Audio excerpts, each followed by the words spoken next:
प्यारे अभ्यर्थियों नमस्कार। स्वागत है आप सभी का आपके अपने YouTube channel RP study fever में।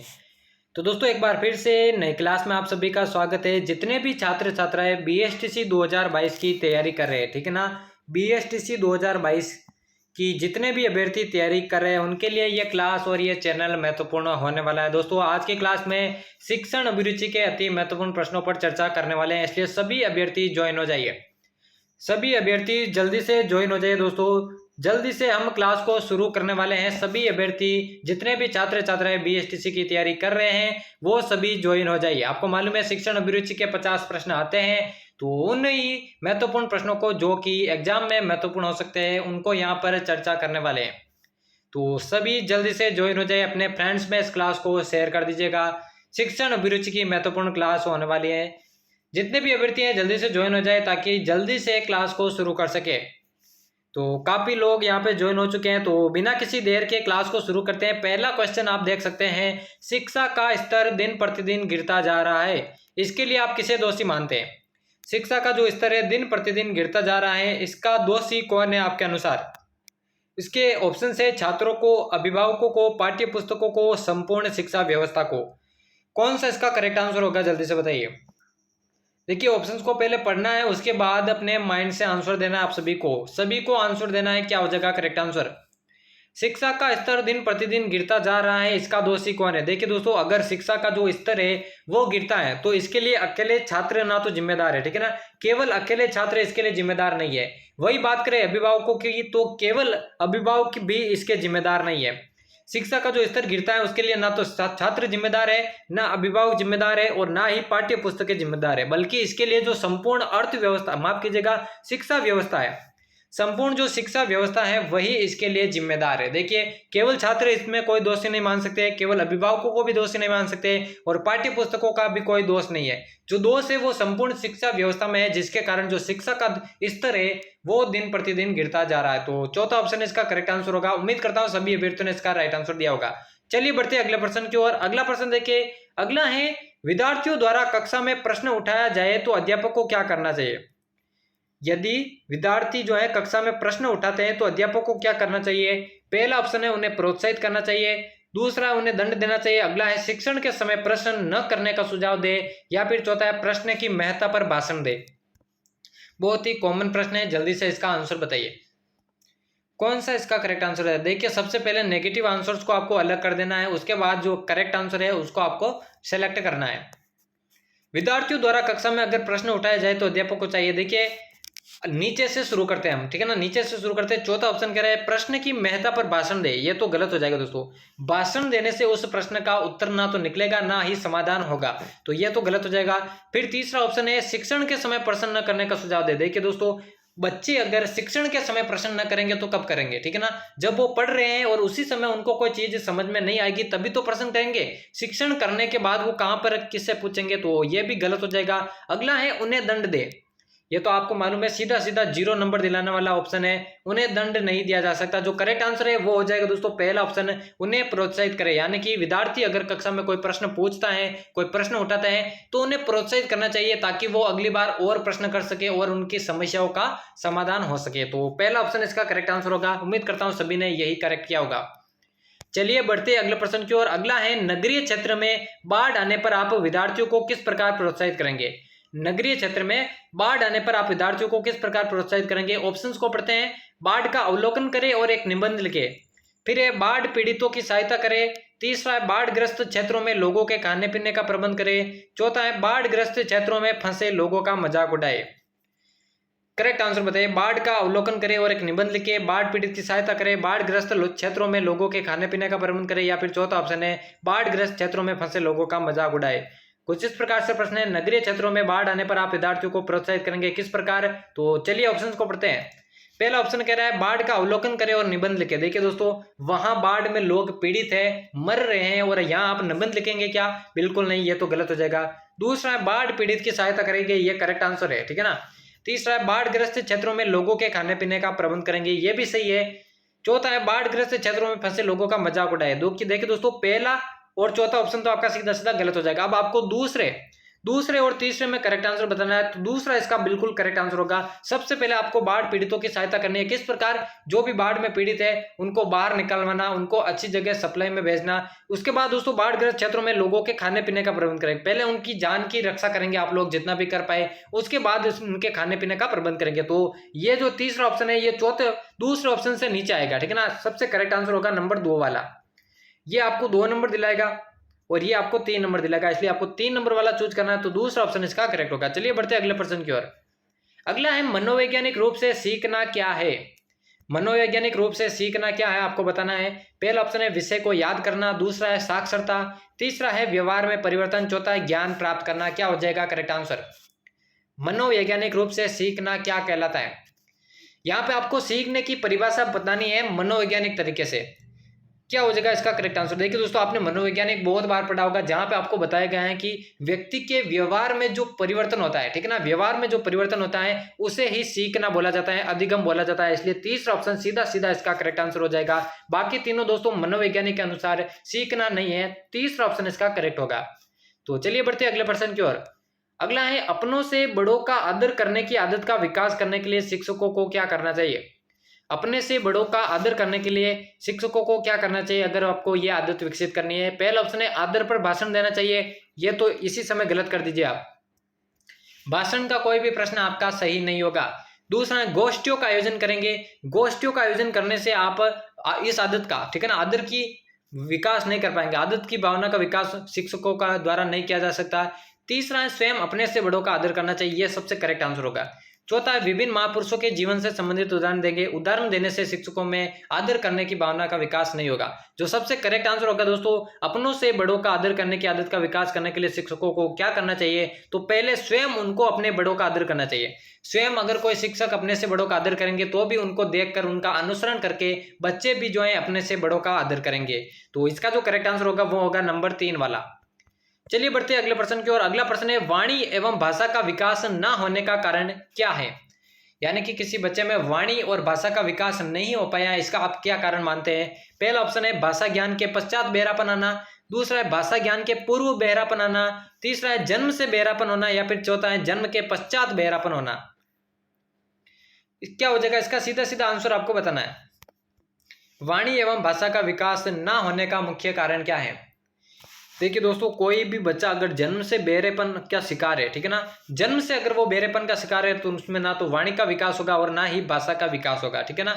बाकी दोस्तों पश्चात हो रहे हैं, या तो पश्चात हो रहे हैं या पूर्व हो रहे हैं। भाषा ज्ञान के पश्चात बहरापन ये गलत हो जाएगा, भाषा ज्ञान के पूर्व बहरापन ये भी गलत होगा। चौथा है जन्म के पश्चात बहरापन, ये भी गलत होगा। करेक्ट आंसर होगा यानी जन्म से अगर कोई व्यक्ति में बहरापन का शिकार है तो उसमें वाणी एवं भाषा का विकास होना संभव नहीं है, इसलिए तीसरा ऑप्शन इसका करेक्ट हो जाएगा। चलिए बढ़ते अगले प्रश्न की ओर।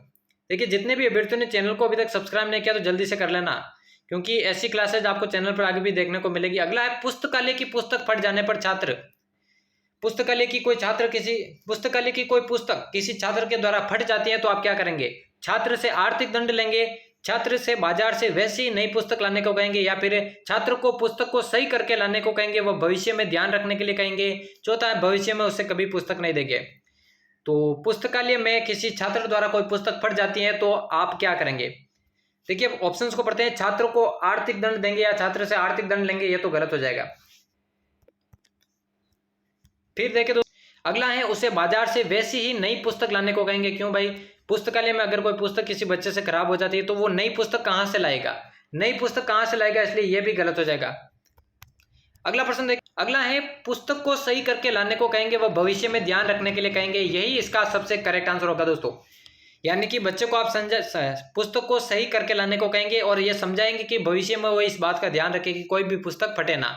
चौथा है भविष्य में उसे कभी पुस्तक नहीं देंगे, ये भी गलत हो जाएगा। तो इसका जो करेक्ट आंसर होगा, पूछा गया है पुस्तकालय की पुस्तक फट जाने पर क्या करेंगे, तो छात्र को पुस्तक को सही करके लाने को कहेंगे और भविष्य में ऐसा ना करें इसका ध्यान रखने को कहेंगे। तो तीसरा ऑप्शन इसका करेक्ट हो जाएगा। चलिए बढ़ते अगले प्रश्न की ओर। अगला है स्त्री शिक्षा का प्रमुख लाभ क्या है। स्त्री शिक्षा का प्रमुख लाभ क्या आपको बताना है? स्त्रियों द्वारा नौकरी करना, स्त्रियों द्वारा लिखना व पढ़ना सीखना, परिवार में शिक्षा का प्रसार होना, बालिका विद्यालयों की संख्या बढ़ना। सबसे बेहतरीन आंसर आपको सेलेक्ट करना है। स्त्री शिक्षा का प्रमुख लाभ क्या है? देखिए दोस्तों, स्त्री शिक्षा के माध्यम से आप ऑप्शंस को पढ़ते हैं, स्त्रियों द्वारा नौकरी करना, ये सबसे करेक्ट आंसर नहीं है, ठीक है ना। स्त्री शिक्षा का ये लाभ जरूर है लेकिन सबसे करेक्ट आंसर नहीं है। स्त्रियों द्वारा नौकरी करना स्त्री शिक्षा का प्रमुख लाभ नहीं है। फिर स्त्रियों द्वारा लिखना और पढ़ना सीखना, यह भी स्त्री शिक्षा का प्रमुख लाभ नहीं है। केवल पढ़ना लिखना सीखना भी स्त्री शिक्षा का लाभ नहीं है। तीसरा है परिवार में शिक्षा का प्रसार, इसे सही मान लेते हैं। और चौथा है बालिका विद्यालयों की संख्या बढ़ना। देखिए दोस्तों, विद्यालयों की संख्या बढ़ने से क्या होगा, वैसे तो बालकों के विद्यालयों की भी संख्या बढ़ रही है और बालिकाओं के विद्यालयों की भी संख्या बढ़ जाएगी, तो इससे क्या होगा, केवल संख्या बढ़ने से उसमें जागरूकता नहीं आएगी। स्त्री शिक्षा का जो प्रमुख लाभ होगा, परिवार में शिक्षा का प्रसार होगा, ठीक है ना। बालकों के साथ साथ बालिकाएं भी, पुरुषों के साथ साथ स्त्रियां भी जो है पढ़ी लिखी होगी और उसके बाद वो जो है अपने पैरों पर खड़ा हो पाएगी। तो तीसरा ऑप्शन इसका करेक्ट हो जाएगा। चलिए बढ़ते अगले प्रश्न की ओर। अगला है, एक अध्यापक को अपने वरिष्ठ छात्रों के साथ कैसा व्यवहार करना चाहिए। देखिए दोस्तों, कभी कभार ऐसा देखने को मिलता है कि विद्यालय में जो बच्चे पढ़ते हैं वो अध्यापक से बड़े होते हैं, ठीक है ना, अध्यापक से भी बड़े होते हैं। तो ऐसी स्थिति में अध्यापक को उनके साथ कैसा व्यवहार करना चाहिए, प्रभुतापूर्ण, मित्रतापूर्ण, समतापूर्ण या फिर कटुतापूर्ण, क्या हो जाएगा इसका करेक्ट आंसर, जल्दी से बताइए। एक अध्यापक को अपने वरिष्ठ छात्रों के साथ कैसा व्यवहार करना चाहिए। देखिए चौथा ऑप्शन, देखिए कटुतापूर्ण तो बिल्कुल नहीं करेगा, चाहे बच्चे छोटे हो या बड़े हो वो उनके साथ कटुतापूर्ण व्यवहार नहीं कर पाएगा। तीसरा है समतापूर्ण, देखिए छोटे बच्चों के साथ और बड़े बच्चों के साथ एक जैसा व्यवहार नहीं किया जा सकता, इसलिए यह भी गलत हो जाएगा। पहला है प्रभुतापूर्ण, यह भी गलत हो जाएगा। मान लीजिए अध्यापक से कोई बच्चा बड़ा है, लेकिन दोस्तों अध्यापक तो बच्चों से बड़ा ही होता है, हमेशा गुरु होता है, इसलिए यह भी गलत हो जाएगा। जो सबसे सटीक आंसर होगा वो हो जाएगा नंबर 2 वाला, यानी कि किसी अध्यापक से कोई बच्चा बड़ा है, ठीक है ना, वरिष्ठ है, तो उसे उसके साथ मित्रतापूर्वक व्यवहार करना चाहिए, इसलिए यही इसका सबसे सटीक आंसर होगा। उम्मीद करता हूं सभी अभ्यर्थियों ने यही आंसर किया होगा। चलिए बढ़ते हैं अगले प्रश्न की ओर। अगला है, विद्यार्थियों को विषय का चयन करना चाहिए। विद्यार्थियों को कौन से आधार पर विषय का चयन करना चाहिए। ऑप्शंस को पढ़ते हैं। विषय की उपयोगिता के आधार पर, अभिभावकों की इच्छा अनुसार, शिक्षक के दिशा निर्देश के अनुसार या फिर उनकी क्षमता व रुचि के अनुसार, क्या हो जाएगा करेक्ट आंसर। सबसे सटीक आंसर आपको बताना है क्या हो जाएगा। देखिए विद्यार्थियों को अगर किसी विषय का चयन करना है तो किस प्रकार कर सकता है, चलिए ऑप्शंस को पढ़ते हैं। पहला, विषय की उपयोगिता के आधार पर, ये करेक्ट है, ठीक है ना, लेकिन सबसे बेहतरीन इसे नहीं मान सकते, इसलिए इसे करेक्ट मानकर चलते हैं। फिर अभिभावकों की इच्छा अनुसार, देखिए दोस्तों विषय का चयन विद्यार्थियों को करना है, ठीक है ना, विषय का चयन विद्यार्थियों को करना है, ना कि अभिभावकों को, इसलिए यह भी गलत हो जाएगा। फिर कह रहा है शिक्षा के दिशा निर्देश के अनुसार, हालांकि शिक्षा के दिशा निर्देश में विषय का चयन करना चाहिए, लेकिन विद्यार्थियों की क्या योग्यता है उसके अनुसार वो विषय का चयन कर रहा है, इसलिए यह भी गलत हो जाएगा। चौथा है उनकी क्षमता व रुचि के अनुसार, यही दोस्तों सबसे करेक्ट आंसर होगा। विद्यार्थियों की क्या क्षमता है, क्या उनका इंटरेस्ट है, उसके आधार पर ही वह विषय का चयन करना चाहिए उनको। तो चौथा ऑप्शन इसका करेक्ट आंसर होगा। सभी अभ्यर्थियों ने यही आंसर किया, इसलिए चलिए बढ़ते अगले प्रश्न की ओर। अगला है, अध्यापक तथा अभिभावकों के मध्य अच्छे संबंध होते हैं, किस प्रकार के संबंध होते हैं। पहला है विद्यालय के हित में, दूसरा अध्यापक के आर्थिक हित में, तीसरा है अभिभावकों के हित में या फिर चौथा है छात्रों के हित में। यानी कि अध्यापक और अभिभावकों के मध्य अच्छे संबंध किसके हित में होते हैं आपको बताना है। तो ऑप्शंस को पढ़कर आपको आंसर देना है। काफी सारे अभ्यर्थी चौथे ऑप्शंस को सही कर रहे हैं, चलिए देखते हैं। पहला कह रहा है विद्यालय के हित में, ये तो गलत हो जाएगा। दूसरा अध्यापक के आर्थिक हित में, आर्थिक हित का नाम आ गया तो यह भी गलत हो जाएगा। तीसरा अभिभावकों के हित में, यह भी गलत हो जाएगा। देखिए अध्यापक और अभिभावक दोनों को जो है छात्रों के हित में कार्य करना चाहिए। अध्यापक भी यही चाहता है कि छात्रों का हित हो और अभिभावक भी यही चाहते हैं कि छात्रों का हित हो, इसलिए चौथा ऑप्शन इसका करेक्ट हो जाएगा। सभी अभ्यर्थियों ने यही आंसर किया होगा। चलिए बढ़ते हैं अगले प्रश्न की ओर। अगला है, बालकों के माता पिता शिक्षकों से क्या प्रत्याशा करते हैं। यानी कि बालक जो है एडमिशन जब माता पिता उनका कराते हैं स्कूल में, तो वो बदले में क्या आशा चाहते हैं इस शिक्षकों से। पहला है निष्पक्षता की, दूसरा है योग्यता की, तीसरा उच्च प्रशिक्षण की, चौथा है सहानुभूति एवं प्रेम की। देखिए इसमें आपको चारों ऑप्शन सही लगेंगे, चारों ऑप्शन इसमें सही लगेंगे, लेकिन सबसे करेक्ट आंसर को आपको बताना है। माता पिता जो है बच्चों का एडमिशन विद्यालय में क्यों करते हैं या फिर वो शिक्षकों से क्या प्रत्याशा करते हैं, यही आपको बताना है। देखिए बालक जब उनका एडमिशन करते हैं तो माता पिता क्या चाहते हैं कि वो उन्हें योग्य बनाए, ठीक है ना, माता पिता क्या चाहते हैं कि वो अपने बच्चों को योग्य बनाए, उनके बच्चे योग्य होकर जो है शिक्षा से जुड़े रहे, तो योग्यता की, ठीक है ना, दूसरा ऑप्शन इसका सबसे करेक्ट होगा। माता पिता यही चाहते हैं कि उनके बच्चे जो है योग्य हो और नौकरी उन्हें प्राप्त हो, तो दूसरा ऑप्शन इसका करेक्ट हो जाएगा, जो पूरे 3 नंबर आपको दिलाने वाला है। चलिए बढ़ते हैं अगले प्रश्न की ओर। अगला है, माता पिता की उपेक्षा का बालक के मन पर गहरा आघात लगता है, क्योंकि माता पिता जब बालक का उपेक्षा करते हैं तो उनका जो बालक पर गहरा आघात लगता है, क्यों लगता है। पहला, बाल हृदय कोमल होता है, दूसरा है बालक भावुक प्रवृत्ति के होते हैं, तीसरा बालक अपरिपक्व होते हैं, चौथा बालक स्नेह की अपेक्षा करते हैं। क्या होगा करेक्ट आंसर? सबसे सटीक आंसर आपको बताना है क्या हो जाएगा। देखिए बाल हृदय कोमल होता है, ये तो दोस्तों आपको मालूम है कि ये ऐसा तो मानते हैं कि बालक बाल हृदय से कोमल होता है, ये इसका करेक्ट आंसर नहीं है। बाल हृदय कोमल ही होगा, ये तो सब जानते हैं। दूसरा बालक भावुक प्रवृत्ति के होते हैं, ये भी सबसे करेक्ट आंसर नहीं है। बालक भावुक प्रवृत्ति के होते हैं, ये भी पता है। तीसरा बालक अपरिपक्व होते हैं, ये भी इसका संबंध नहीं है। माता पिता की उपेक्षा का बालक के मन पर गहरा आघात लगता है, क्योंकि दोस्तों बालक जो है स्नेह की अपेक्षा करते हैं। बालक ये चाहते हैं कि उनके माता पिता उन्हें प्यार करे, उनकी गलतियों को नकारे और उन्हें डांटे नहीं, पीटे नहीं, उन्हें समझा बुझा कर प्यार से बात करे। यही जो है एक बालक चाहता है। तो जब भी माता पिता अगर किसी बालक की उपेक्षा करता है तो उनके मन पर गहरा आघात लगता है, क्योंकि बालक हमेशा ही प्रेम चाहता है, ठीक है ना, स्नेह चाहता है। इसलिए चौथा ऑप्शन इसका करेक्ट होगा। तो सीधा सीधा आपको चौथे ऑप्शन पर क्लिक करना है अगर ऐसा प्रश्न एग्जाम में पूछा जाए। चलिए बढ़ते हैं अगले प्रश्न की ओर। अगला प्रश्न है विद्यालय में किस कार्यक्रम को सर्वोच्च प्राथमिकता दी जाए? कौन से कार्यक्रम को सर्वोच्च प्राथमिकता देनी चाहिए? छात्र सुविधा की व्यवस्था, मध्याह्न आहार की व्यवस्था, प्रातःकालीन प्रार्थना का आयोजन करना या फिर पाठ्य सहगामी क्रियाओं का आयोजन करना। क्या हो जाएगा इसका सबसे सटीक आंसर आपको बताना है। विद्यालय में किस कार्यक्रम को सर्वोच्च प्राथमिकता दी जानी चाहिए आपको बताना है। तो ऑप्शंस को पढ़ते हैं। छात्र सुविधा की व्यवस्था, ये इसका करेक्ट आंसर नहीं है। दूसरा मध्याह्न आहार की व्यवस्था, ये भी दोस्तों सर्वोच्च प्राथमिकता लायक नहीं है। तीसरा प्रातःकालीन प्रार्थना का आयोजन, ये तो दोस्तों हर विद्यालय में होता ही है, इसलिए इसको प्राथमिकता देने से कोई मतलब नहीं है। प्राथमिकता देने चाहिए दोस्तों पाठ्य सहगामी क्रियाओं का आयोजन करना, यानी कि विद्यालय में पढ़ाई के अतिरिक्त भी जो सह क्रियाएं होती है, जैसे खेलना कूदना और भी जो शारीरिक योगा वगैरह एक्सरसाइज होती है, उनका आयोजन करना, ठीक ना। पढ़ाई तो हर विद्यालय में होती ही है, लेकिन पढ़ाई के साथ साथ जो अन्य सहगामी क्रियाएं हैं उनका भी आयोजन करना, इसी को हम दोस्तों प्राथमिकता देंगे, ठीक है ना। सबसे अधिक प्राथमिकता इसे ही देंगे, इसलिए चौथा ऑप्शन इसका करेक्ट हो जाएगा, जो आपको पूरे 3 नंबर दिलाएगा। और आज की क्लास का यह होने वाला है दोस्तों अंतिम प्रश्न। अंतिम प्रश्न है अच्छी पाठ्यपुस्तक में क्या गुण होने चाहिए? अच्छी पाठ्यपुस्तक में क्या गुण होने चाहिए आपको बताना है। पाठ्यक्रम पर आधारित हो, विषय वस्तु का आयोजन ठीक प्रकार हुआ, अध्यापक को पढ़ाने के तरीके से अवगत कराए या फिर देखने में आकर्षक हो। क्या हो जाएगा करेक्ट आंसर? जल्दी से बताइए। एक अच्छी पाठ्यपुस्तक के क्या गुण होने चाहिए आपको बताना है। जल्दी से सटीक आंसर बताइए क्या हो जाएगा। अच्छी पाठ्यपुस्तक में क्या गुण होने चाहिए आपको बताना है। देखिए दोस्तों करेक्ट आंसर की बात करें, पाठ्यक्रम पर आधारित हो, यह दोस्तों पाठ्यक्रम पर केवल आधारित होने से एक अच्छी पाठ्यपुस्तक का गुण साबित नहीं होगा, ठीक है ना। फिर तीसरे ऑप्शन को देखते हैं, अध्यापक को पढ़ाने के तरीके से अवगत कराए, यह भी गलत हो जाएगा। चौथा है देखने में आकर्षक है, यह तो पूरा आपको 0 नंबर दिलाएगा।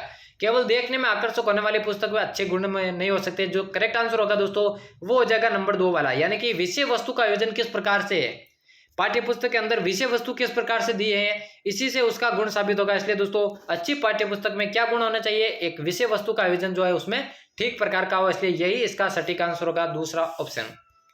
तो यहाँ पर दोस्तों हमारे शिक्षण अभिरुचि के BSTC 2022 के लिए महत्वपूर्ण प्रश्नों की क्लास समाप्त होती है। ऐसी क्लासेस दोस्तों इस चैनल की प्लेलिस्ट पे आपको मिल जाएगी, जहाँ पर शिक्षण अभिरुचि के मॉडल पेपर सॉल्व करवाए गए हैं। उनमें से दोस्तों अधिकतर आपके प्रश्न BSTC में पूछे जाएंगे। तो अभी जाइए उस प्लेलिस्ट को विजिट कीजिए, और चैनल को अभी तक सब्सक्राइब नहीं किया है तो जल्दी से सब्सक्राइब करके बेल आइकन को प्रेस कर देना, क्योंकि इसी तरह की महत्वपूर्ण क्लासेज आपको चैनल पर आगे भी देखने को मिलेगी। तो मिल लेते हैं किसी और नई क्लास में, तब तक लेते हैं अलविदा, धन्यवाद।